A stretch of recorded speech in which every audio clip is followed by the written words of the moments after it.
Tingnan nyo to mga kalapatid. So, pinakawalan ko yung ating mga alaga. Pero, hindi rumonda tong babae na to. Dahil nga, nagwagwapuhan siya dito sa ating ibon na sinugin. Gusto niyang pumasok. Dahil nga, walang magiging istorbo sa kanila. Yan, papasok yan. Liligawan kasi sila mga kalapatids. Nako, lumalandi na to. Yan nyo. Oo, diba? At tingnan natin mga kalapatids. Ayan o. Ayan o. Binabara ako niya. Yun. Ayan, kaya nagre-response mga kalapatid. So, tingnan nyo, nagre-response. Lumalandi na. Pero siyempre, hindi pa natin yan itutuloy. Tutul tayo sa pag-iibigan nila. Dahil nga, ililipad pa natin to. Ayan mga kalapatid. So, nagre-response talaga to. So, kumpirmado, babae nga to. Full siblings ng ating ibon na si Angel. Ayan, diba? Susunod natin panlipad mga kalapatids. Kamusta kayo mga kalapatids? Magandang araw sa inyo. Welcome back dito sa ating tambayan Chocobulop TV. Sa videong ito samahan ninyo ako sapagkat ipapasilip ko sa inyo yung mga ibon nating tambay na naiwan dito sa ating baratang kulungan. Dahil sa ngayon wala pa silang liparan, kaya dito muna sila. Pero pagdating ng tamang pagkakataon, lilipad din natin yung mga yan sa south naman mga kalapatids. At eto, may extra yung ating ibon na sinugin pansamantala. Ito ko muna nilagay sa ating flyer slope. Dahil nga kaninang umaga nagkaskas ako, naglinis ng kanilang mga dumi, maging dito sa ating mga breeders cage. Ayan, tinanggal natin yung mga kalat nila sa ilalim, maging dito sa ating pares na ito. Reasonably clean lang dahil hindi naman tayo metikuloso pagdating sa kalinisan sa ating kulungan. At habang nandito nga itong ibon na itim na ito, yan, nagpapakabara ko siya. Pinopormahan niya to mga kalapatids, itong ating full siblings ni Angel na ating panglipad. Kumpirmado, babae nga to mga kalapatids. Dahil binabara ko niya, samantalang ito naman mukhang naglalandi na, nagre-response naman si Loka. Pero syempre, against tayo sa love story na yan, hindi pa natin to hahayaang magkaroon ng jowa dahil nga ihahanda pa natin siya sa liparan. Masyado ka pang bata, wag muna. Alright? So, ayan, balik tayo dun sa ating mga alagang isinampa kahapon na nakakapanibago mga kalapatids. Kasi kanina, paggising ko sa umaga at pag-akyat ko dito sa ating flyer slope, nanibago ako dahil ang mindset ko ay abangan na. Yung pala, naalala ko mga kalapatids, nagbago na pala ang schedule dahil nga malayo na yung liparan ng ating mga alaga.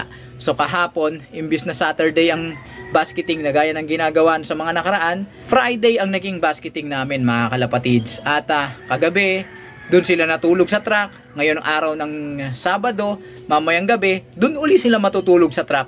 And then bukas araw ng Linggo, Liberation Day, yun na rin ang ating pauwian at abangan. Nabubulol pa, pagpasensyahan nyo na. Bilang adjustment at paghahanda para sa nalalapit na first lap ng North Derby Race next week.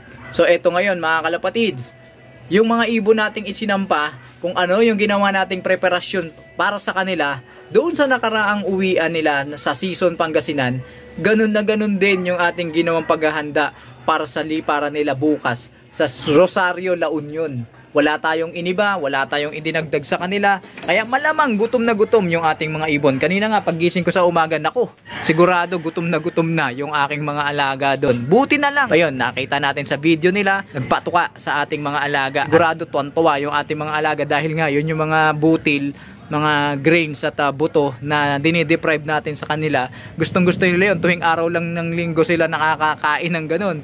Kaya malamang nagmatakaw yung ating mga alaga doon sa truck. Okay na rin yun kaysa magutom sila. At sa araw ng bukas, regardless kung magiging maganda ang pauwian nila o hindi, okay lang para sa atin dahil adjustment na rin yun kung ano yung aking mga dapat gawin sa unti-unti paglayo ng distansya. Kasama yon sa adjustment na ating gagawin. At sa part ng ating mga alaga, adjustment din para sa kanila dahil nga simula sa puntong ito, 2 gabi na silang matutulog dun sa truck. Masana yung ating mga ibon, ma-expose sila sa ganung sitwasyon para hindi na maging bago sa kanila kapag nagsimula yung first lap ng liparan. Samantala, update tayo dito sa ating mga breeders mga kalapatids.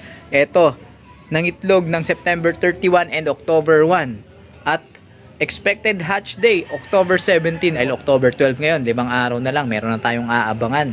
So excited na tayo sa ilalabas ng mga sisiw ng ating mga alaga. At so far, okay naman yung ginagawa nila pag-i-incubate. Ganun pa rin ang ginagawa natin sistema. Tuloy-tuloy sa pagbibigay ng pagkain, binababara natin, mayaman sa protina, breeders mix. Kita naman natin performance nila, hindi sila pumapayag na tayuan yung itlog. Tatayo man sila, saglit lang para tumuka ng ilang butil and then babalikan agad nila. So napakagaling nitong mga breeders natin mag-alaga. And hopefully sana maging malusog at maayos na mapisa yung mga itlog na ating inaabangan. Tuloy-tuloy din ang pagbibigay natin sa kanilang mga minerals gaya ng grits at pink minerals, kung ano-ano pa na pwede nating ibigay sa kanila para kapag ka nagsubo na yung mga yan, nag-develop na ng crop milk, healthy na crop milk yung maisusubo nila sa ating mga inaantabayan ng magiging sisiw na siyang ililipad natin sa susunod na taon para sa summer race, mga kalapatids. Ito na yung mga singsing natin, no? O meron pa tayong dalawang WPFC dito, di pa natin nagagamit. Tapos meron pa tayong summer, tapos meron pa tayong inaantabayanan na singsing mula dun sa ating kaibigan na si Sir Paul. So nakapila, mga kalapatids, yung ating mga sisingsingan. Kaya tuloy-tuloy lang natin yung pagbibreed dito sa ating mga ibong ito. Pagkatapos nyan, dire-diretso na yan, 3 clutches yung kailangan natin sa kanila, para nang sa ganun meron din tayong panglipad dun sa isang club sa susunod na taon. Kaya yung mga nagpi-PM sa atin ng mga kalapatids na magpapasingsing, na nag-aabang sa mga i-out natin, pasensya na kayo mga kalapatids, full packs yung nakapila dito sa dalawang ibon na ito. Isa lang kasing pares yung breeders natin, kaya medyo matagal, mahirap mga kalapatids. Kaya pasensya na kayo. Sa mga susunod, pagka meron tayong pang-out, ayan, i-update ko naman kayo mga kalapatids. At maalala ko lang, yung mga magpapa-shoutout nating mga kalapatids, pagpasensyahan nyo na kung pinag-iintay ko kayo. Ang totoo, iniipon ko yan mga kalapatids, nililista ko yan para sa isang bagsakan, para walang maiiwan sa atin mga kalapatids. Lahat kayo, masya-shoutout natin. So yung mga active dyan sa comment, asahan nyo, yun yung masya-shoutout natin mga kalapatids. Abangan nyo yan bukas, saktong-sakto, habang nag-aabang tayo sa ating mga alaga, sa ating mga ibon, kung makakauwi pa sila.